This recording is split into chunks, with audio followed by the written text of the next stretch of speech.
기억합니다. 하나님의 사랑이 우리에게 이렇게 나타났다 하셨사오나 십자가의 사랑, 하나님의 큰 사랑을 잊어버리고 살 때가 많습니다. 은혜에 감사하며 다시금 십자가 앞에 모인 저희들에게 주의 말씀하여 주시옵소서. 우리의 심령을 깨워 주옵소서. 세상 사랑하는 마음, 돈 사랑하는 마음, 자기를 사랑하는 마음을 오늘 이 시간 십자가에 못 박고 예수님 사랑하고 하나님 사랑하는 우리 권속들이 되게 하여 주시옵소서. 예수님의 이름으로 기도합니다. 아멘. 제가 목소리가 좋지 않아서 조용한 톤으로 말씀을 드릴 테니까 잘 배로 귀 기울여서 들으시기 바랍니다. 지난주에 없으면 안 되는 두 가지 말씀을 드렸는데 기억하시나요? 하나는 믿음이고 또 하나는 뭐예요? 사랑이다. 그러면서 사랑은 하나님이 주신 은사라 그랬습니다. 선물이죠. 모든 은사가 그렇지만은 받은 거 내 것이 아니고 돌려드리든지 남에게 주어야 되는 것이 정직이라고 그랬습니다. 내가 언제 하나님의 사랑을 받았는가? 살면서 하나님이 보내신 사람들로 통해서 받은 사랑이 바다의 먹물을 삼아 하늘을 두루마리 삼아도 다 기록할 수 없다 그랬습니다. 부모님으로부터 받은 사랑, 뭔 사랑을 우리에게 하셨을까요? 나 준 것만 해도 감사한 줄 아셔야죠. 형제의 사랑, 친구 사랑, 살아오면서 내가 신세진 거 없을까요? 얼마나 많은 사랑을 받았어요? 사랑받은 사람은 사랑해야 한다. 100마디 말보다 사랑을 실천하자 말씀을 드렸습니다. 오늘 말씀은 사랑이 무엇인가? 사랑의 속성에 대해서 말씀을 드립니다. 15가지가 열거되어 있는데 그 중에 몇 가지만 말씀드리고 다음에 기회 있을 때 뒤에 말씀을 드리겠습니다. 사랑은 첫째 뭐요? 인내하는 것이다. 뭐 하는 거다? 인내. 사랑은 오래 참고 마크로두메이. 이거 영어로 헬라어를 번역한 것을 영어로 보니까 patient without becoming angry. 화내지 않고 참는 것. patient가 뭐예요? 영어로 참아내는 것을 말하죠. 참을성이 있다 이런 뜻이죠. 병원에 가면 환자를 갖다가 페이션트라고 그래요. 페이션트. 잠깐만요.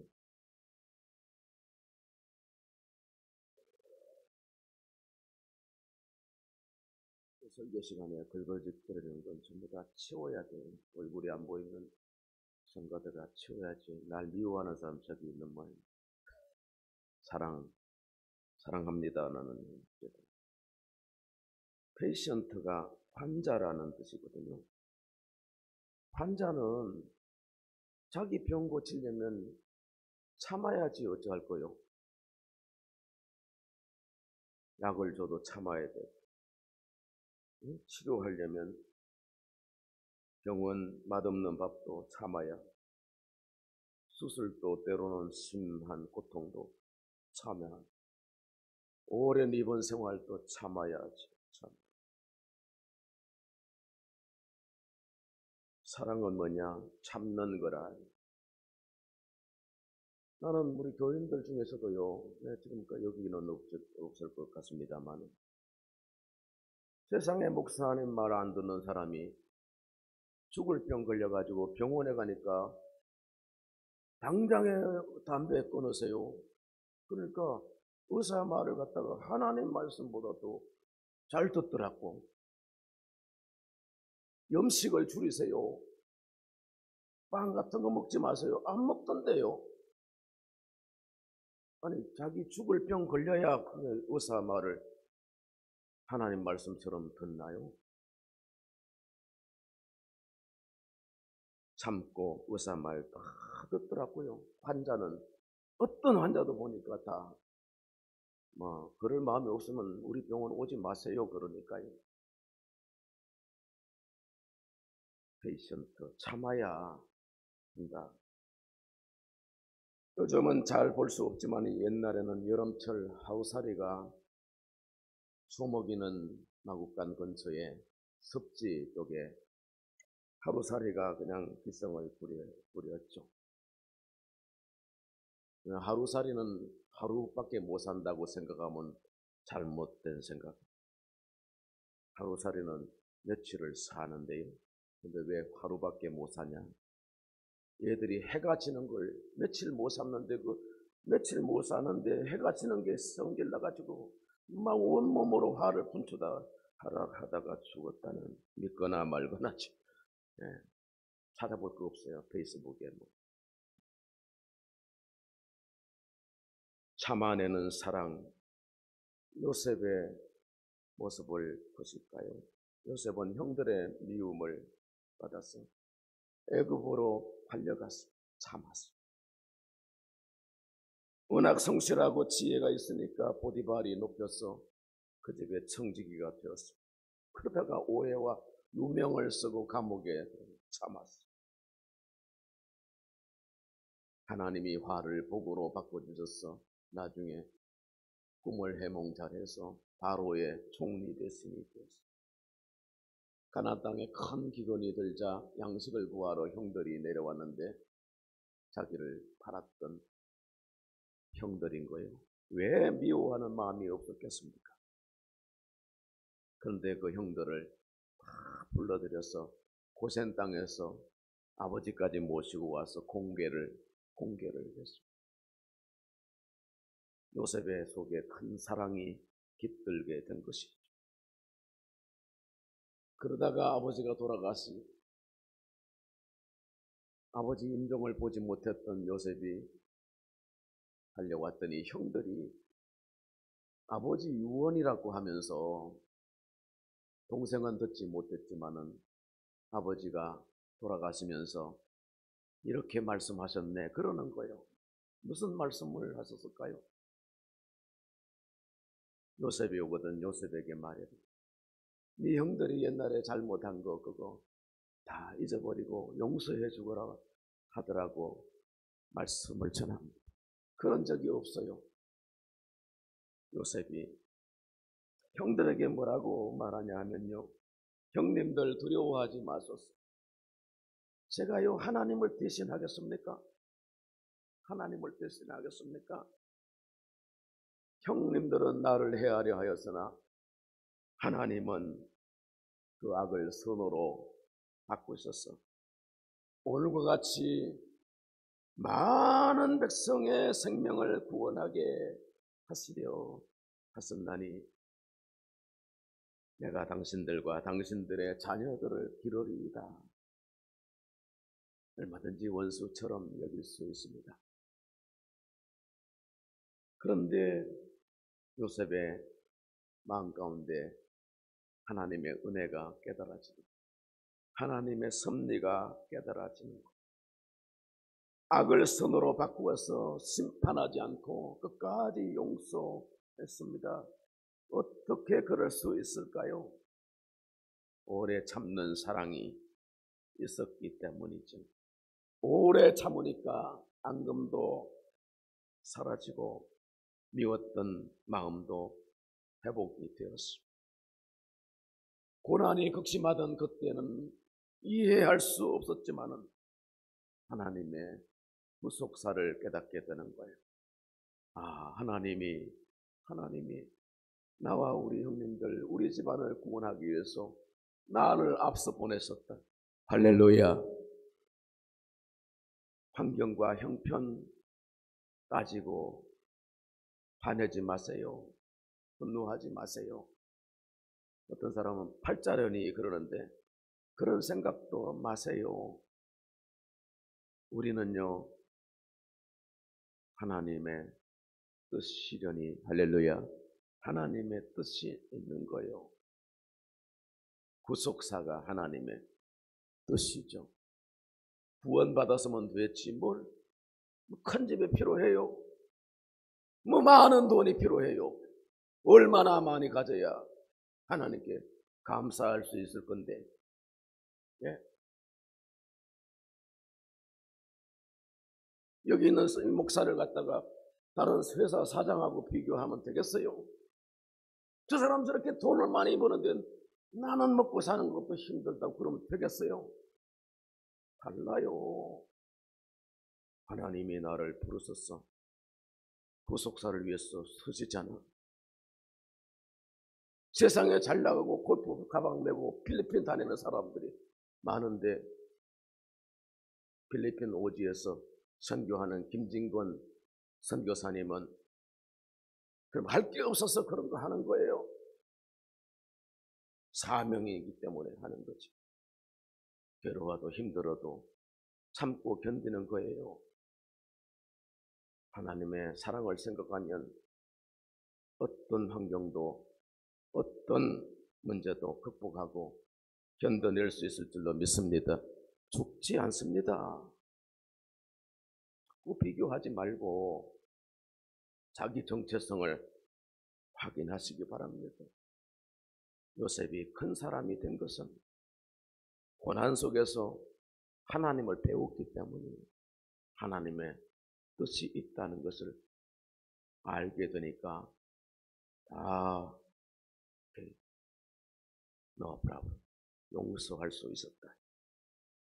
둘째는 온유라고 그랬습니다. 그레스트의 다이, 부드럽고 인자하며 친절하면서 상대에게 남에게 유익을 주는 행동, 이게 온유의 뜻이에요. 다른 말로 헤세드, 자비라고도 합니다. 우리 그리스도인들에게는 이 온유의 마음이 있어야 돼요.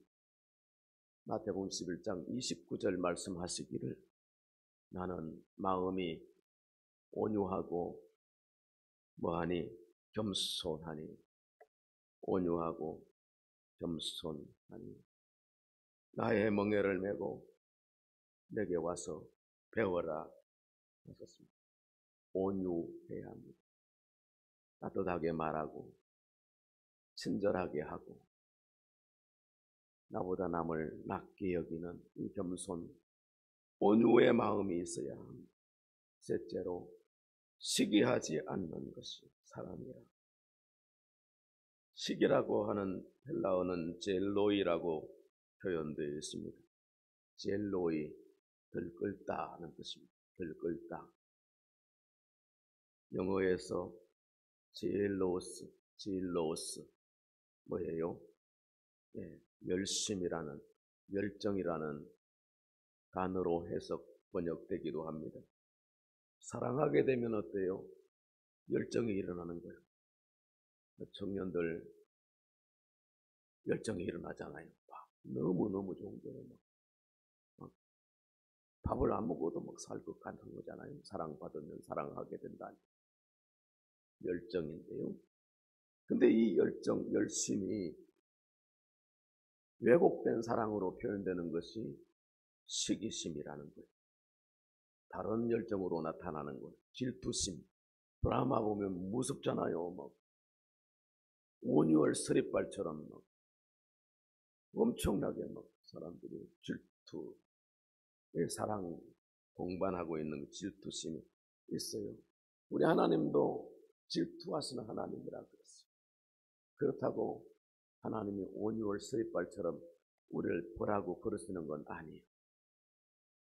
주일 빠져도 하나님이 기다려 주시고 또 범죄하고 악을 행해도 하나님이 오래 참으시더라. 하나님이 드라마의 주인공처럼 그런 시기와 질투를 가지고 하면 여기 아마 우리 아무도 여기 사지백체 건강하게 앉아있을 사람이 누가 있겠어요? 하나님은 오래 참는 사랑, 질투하시지만은 그러나 그 속에 뜨거운 사랑의 열정을 가지고 기다려주시는 그 열정과 그리고 큰 사랑이 하나님께 있는 거예요. 창세기 4장의 최초의 범죄 사건, 동생을 때려 죽여버렸어요. 동생의 제사는 받았어요. 자기 제사는 안 받았으니까 가인이 아벨을 시기했어. 질투심이 일어나. 하나님이 걔만 사랑하시다. 그래서 아무도 없는데 동생을 쳐 죽였어. 가인아, 가인아, 네가 어디 있느냐? 네 동생의 피소리가 내게 호소하느니라. 그러면서 하나님이 죄가 문 앞에 도사리고 있으니 너는 죄를 다스려라. 죄를 어떻게 이깁니까, 인간이? 아담 이후에 모든 사람은 범죄자요. 죄가 우리 속에 있는 겁니다. 스스로는 죄를 이길 수 없어. 스스로는 내 능력으로는 죄악 세상을 감당할 수 없는 겁니다. 그래서 죄를 씻어야 돼. 죄를 고백해야. 예배 시간마다 고백하자고 하면 어떤 분은 그래요. 뭔 고백을 할 게 있어요? 자기를 성찰하지 않는 인생입니다. 죄를 씻지 아니하면 죄가 도사리고 있다가 사자같이 삼키는 것입니다. 그래서 주님이 마지막까지 깨어있으라 말씀을 하셨죠. 죄를 고백하고 죄의 문제를 해결하기 위해서 십자가 앞에 서지 않는다면 아무도 하나님 앞에 설 수가 없어요. 하나님 앞에. 무슨 낯으로 하나님 앞에 서겠습니까? 시기하지 않는 것. 죄가 시기심으로 잘못된 사랑으로 이렇게 왜곡된 사랑으로 표현된다는 것을 우리가 늘 유념해야 합니다. 네 번째는 뭐예요? 자랑하지 않는 것. 페르페루테이, 페르페루에타이. 헬라어의 이 뜻은요, 자신의 열등한 부분을 감추기 위해서 부풀려서 말한다. 페르페루타이. 이 자랑하는 것, 자랑하는 사람들은요, 인격이 허한 사람이에요. 과장하는 사람, 자기를 내세우는 사람, 장을 기도하는 것처럼 허영이 가득 찬 사람이에요. 그런 사람은 질이 나쁜 사람이에요. 마귀는 인간을 실패하게 하기 위해서 자랑하게 한다, 이런 말이 있습니다. 자랑하는 사람은 교만한 사람이에요. 자랑하지 마세요. 뭔 자랑할 게 있어요? 십자가 사랑 자랑할 거 있어요. 하나님의 복음은 우리가 평생 자랑해야죠. 나의 약한 것들 외에는 내가 자랑하지 않는다. 사도 바울은 그렇게 표현했습니다. 이런 이야기가 있습니다. 강들이 모여가지고 서로 자기 자랑을 해대는 거예요. 다뉴브 강이 자랑을 했습니다.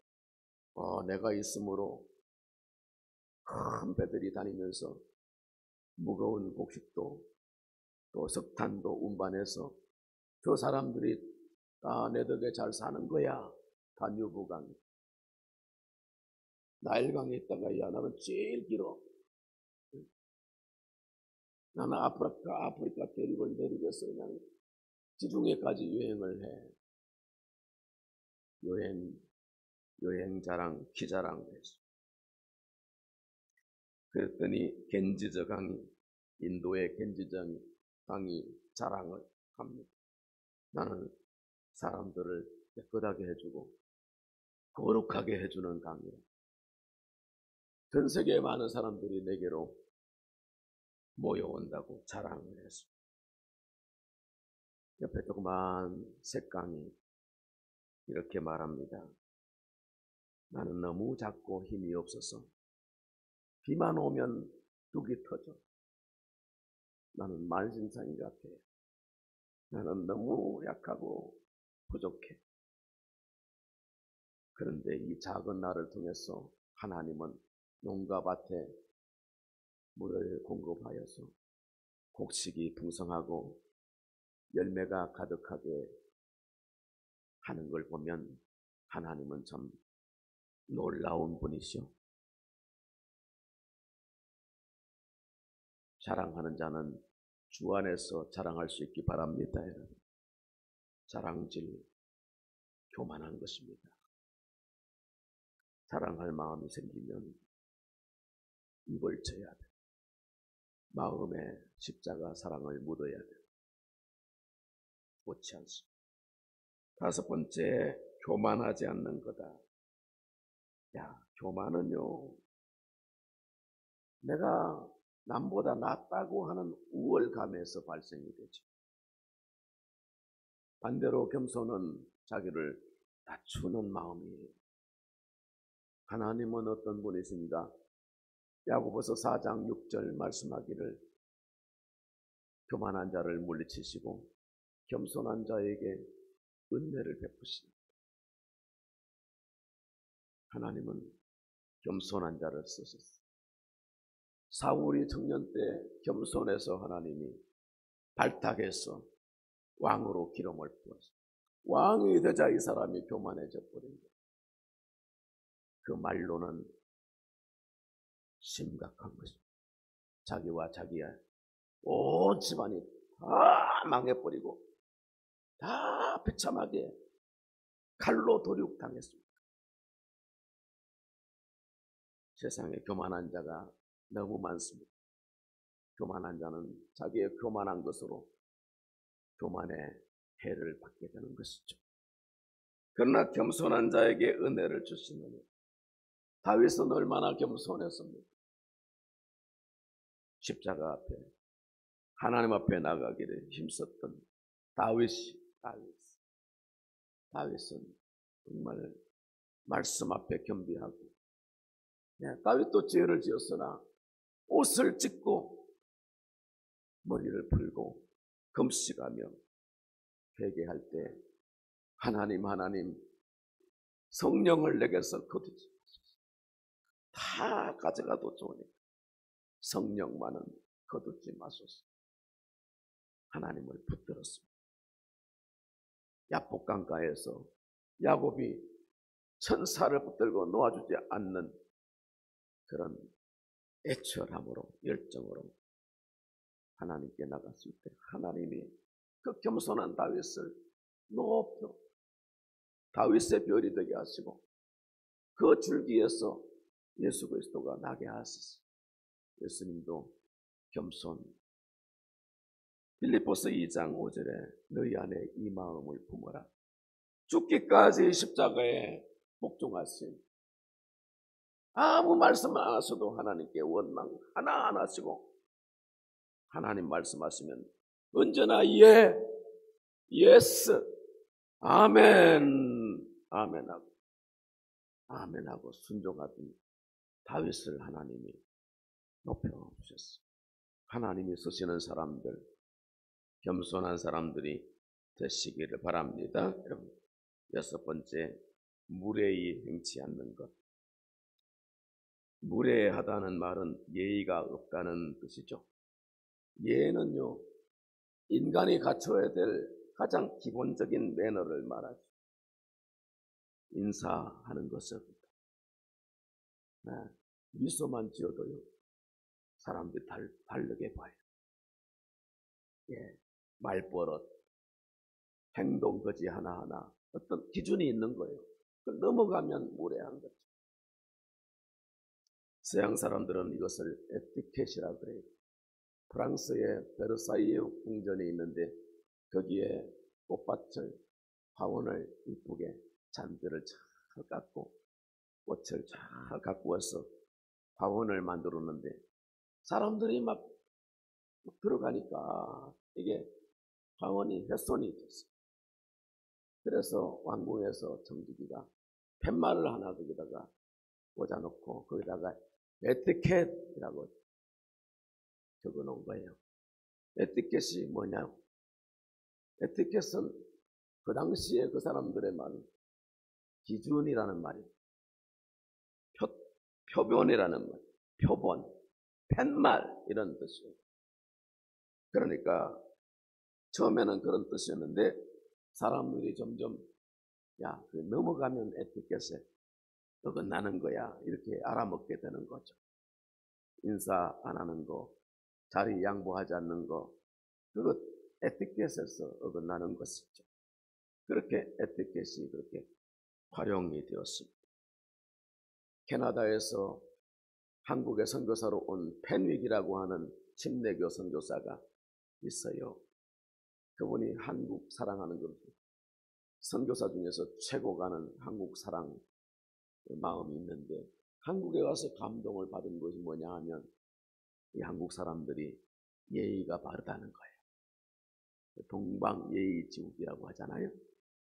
그래서 부모에게 효하고 그리고 이웃 어른들을 섬기는 이런 에티켓을 보니까 세상에 이런 나라가 있느냐, 하나님이 이 나라에 복을 주신다 그랬는데 이렇게 우리가 100년도 안 된 짧은 역사 속에 놀라운 기적의 나라를 이루게 하신 것은 하나님의 크신 은혜지만은 우리 민족을 세상에 서시고자 하시는 하나님의 섭리 구속사가 있는 줄로 믿습니다. 바울이 예의 바르게 했다가 죽을 생명이 살게 되는 일화가 있어. 사도행전 23장을 보면 공회 중에 재판을 받는데 바리새인, 서기관, 사두개인 이들이 다 모여가지고 바울을 죽이자고 공모를 합니다. 자, 그런데 거기에 아나니아라고 하는 사람이 바울이 막 변론하니까 옆에 하속들에게 저놈 입을 쳐라. 그래서 얻어맞으니까 바울이 화가 나잖아요. 왜 나를 때리느냐고. 발람의 나귀도 막 화를 냈잖아. 왜 나를 때리느냐고. 저 회칠한 담이라고 그러면서 하나님이 너도 치실 거다. 그러니까 옆에 있는 사람이 바울 사도에게 말합니다. 저분이 누군 줄 아시냐고. 누구냐고. 그랬더니 대지상이라고. 대지상. 이 순간 바울이 태도를 고쳐요. 나는 대지상인 줄 몰랐다고. 율법에 이르기를 너희 백성의 관리를 비방하지 말라고 하셨다고 사과를 했어요. 그러니까 바울의 이 에티켓을 바라보던 무리 중에 바리새인들이 있었어요. 바리새인들의 숫자가 많아. 바리새인들이 바울이 전에 바리새인이었다는 사실을 알게 되잖아요. 그래서 그 바리새인들이 변호를 해줘. 죽을 생명이 살게 돼. 물론 그런다고 해서 바울이 죽지는 않겠죠. 하나님의 구속사를 위해서 로마까지 가야 되니까 가이사랴에서 죽을 운명은 아니다 이 말이에요. 그러나 말씀에 보면 에티켓으로 예절로 구원을 받는 얘기가 나와요. 예의 있는 사람들이 성공하더라고요. 네? 인사만 잘해도 알아보. 서로 대화가 되고 소통이 되고 그러면 좋은 기회가 자꾸 생기더란 말이죠.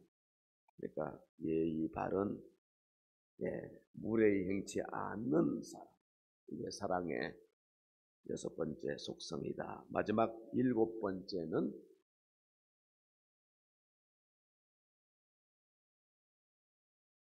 성내지 않는 것. 아까 화내는 것과 일맥상통합니다마는 사람이 성내는 것이 이유가 뭐냐? 뜻대로 안 돼서 그래. 뜻대로 안 돼. 자기대로 안 되는 거예요. 조급해서 화내고 성내는 거예요. 요나가 하나님 앞에서 두 번 성질을 냈죠. 한 번은 니느웨에 가서 복음을 전하라고 그러니 도망가다가 바다에 빠져가지고 고래 뱃속에 3일 있다가 회개하여 하나님이 육지로 토해내서, 그래서 말씀에 억지로 순종해서 니느웨 아수르 수도에 가가지고 복음을 전하잖아요.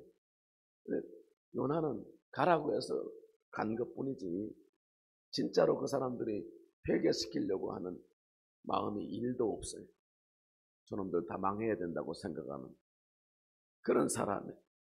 자, 그러니까 무슨 진정성 있는 전도를 한 것도 아니에요. 도시 이끝부터 저까지 이렇게 다니면서 하루 동안 복음을 전하는 것. 40이 지나면 니느웨는 망한다. 그런 색이에요. 전혀 뭐 이렇게 갈급한 마음은 구원받아야지 그런 마음이 전혀 없는 거예요. 40이 지나면 니느웨는 망한다. 근데 그 메시지를 듣고 니느웨 백성들이 아니 왕으로부터 모든 어린아이까지 회개를 하는 거예요. 회개를. 저 인간들이 회개하라고 다 죽어야 되는데 회개하는 모습을 보고 요나가 화가 났어요. 성질낸 거예요. 하나님이 그에게 뭐라고 하신지 아세요? 하나님은 성내지 아니하시더라고. 뭐라고 하셨어요? 네가 성내는 것이 옳으냐? 성내는 것이 옳으냐? 그리고 no comment. 아무 말도 안 하시는 거예요. 그러면서 뒤에 또 한 사건이 일어났죠. 언덕 위에서 이렇게 니느웨가 망하는 것을 본 불이 내리고 하나님이 심판하실 거라고 생각하고 언덕 위에 앉아 있습니다. 아, 이게 박넝쿨이 하나 자라더니 그냥 넓은 이파리로 그늘을 만들어 준 거예요. 중도지방에 우리 장로님 한 34년을 사셨는데 그렇게 더워도요 그늘 밑에 있으면 시원 견딜만 하단 말이에요. 그러니까 박넝쿨이 들이오니까 하나님 날 사랑하시니 얼마나 할렐루야 감사했어요. 근데 벌레 한 마리가 와서 줄기를 딱 갉아먹으니까 그냥 다 시들어버리고 다 무너져 버리고, 그래가지고 하나님 뭐 줄 때는 언제고 지금은 빼앗아가냐고 그러면서 성질냈네. 그때도 뭐라고 하신지 아세요? 네가 성질내는 것이 옳냐? 네가 화내는 것이 옳으냐? 나는 저 니느웨 백성들 12만 5천 명이 아이들까지 이 많은 백성들이 구원받는 것을 원한다고 하셨죠. 아끼지, 그 사람들을 아끼지 않냐? 나 그들을 사랑한다. 그렇게 말씀하고 교훈을 주십니다. 요나스의 교훈은 결론이 하나님의 사랑인 거예요. 하나님이 이 시대에 소돔과 고모라처럼 불을 내리지 않는 이유는 북한의 핵미사일이 서울 상공에서 터지지 않게 하시는 이유는 뭐예요? 하나님의 구속사가 있는 거죠. 북한의 백성들이 그렇게 굶주리면서 압제 아래에 있기를 80년 가까워 오는데 하나님이 그들을 그렇게 두시는 것도 우리가 다 알 수 없으나 하나님의 구원의 섭리가 있는 줄로 믿습니다. 아프리카의 방울뱀은 화가 나면 자기 몸을 자기가 문다고 그래요. 워낙 화나니까 자기 몸을 무는데 누가 손해요? 지가 손해지.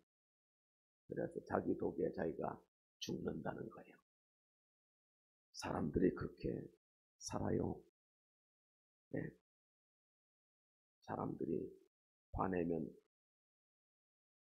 남을 해롭게 하는 거잖아요. 그 전에 자기가 먼저 죽는 거예요. 자기 영이 죽고 자기 마음이 죽고. 네.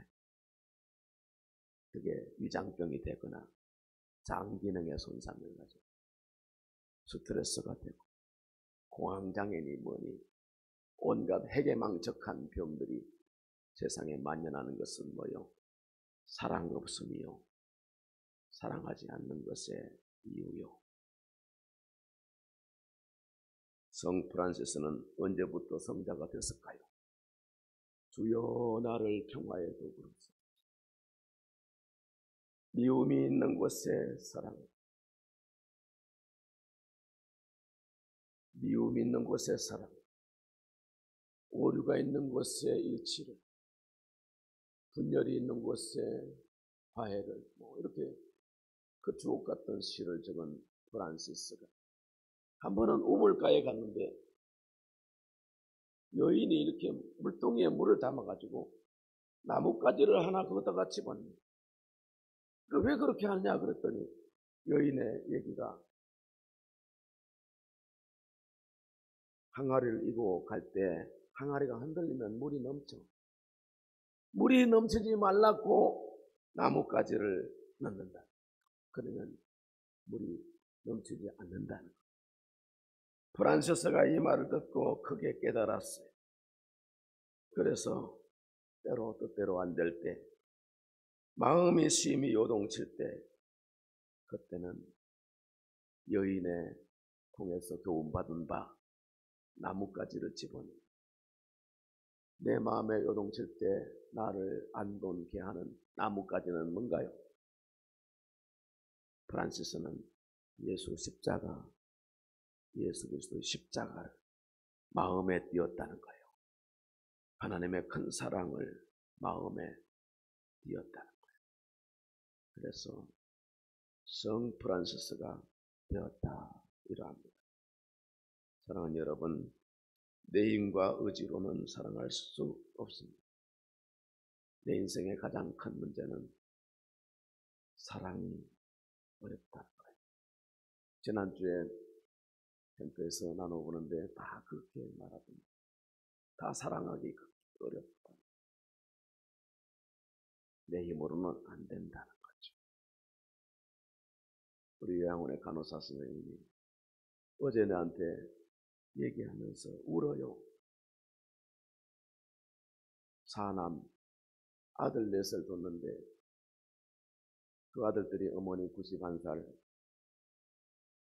병이 종해서 식사를 못하시고 오늘 내일 하는데 요양원에 불러서 올라가서 내가 임종 예배 드리려고 올라가서 기도를 하려니까 좀 좋아졌어요. 그 다음날 아들들이 왔는데 아니 처치를 하고 애를 쓰고 한 소호흡기도 좀 꽂고 호흡기 그거 말고 말이죠. 호흡을 쉽게 할 수 있는 산소 통이 있어요. 그거. 그런 것 좀 하려니까 가지 말해. 90년 동안 엄마가 자녀들을 사랑했는데 엄마 살 만큼 살았으니까 죽을 권리가 있다네. 새끼들. 무슨 죽을 권리가 있니? 대학을 나왔어. 무슨 소용이 있습니까? 죽을 권리가 어디 있어요? 안락사가 되는 겁니까? 이 나라가. 살게 해야지. 연명치로는 안 할 수 있는 거죠.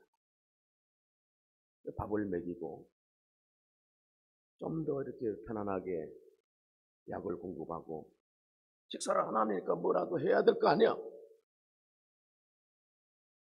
자식들 아무짝에 소용이 없더만요. 다 그런 건 아니요. 오해하지 마시고. 세상에 그렇게 사랑 없는 것을 내가 처음 봤어요. 처음 봤어요. 우리 간호사도 울고 나도 정말 슬프던데요. 사랑 없어서 이렇게 괴로운 세상이 되었어요. 저와 여러분 가운데 십자가로 오신 예수 그리스도 그 가슴 터지는 사랑을 우리가 온몸으로 받았으니까 이웃을 사랑하고 형제를 사랑하고 또 십자가의 사랑을 온 세상에 전파하는 구원의 쓰임받는 저와 여러분이 되기를 축복합니다. 하나님 아버지 감사합니다. 사랑하며 살도록 도와주옵소서. 예수님의 이름으로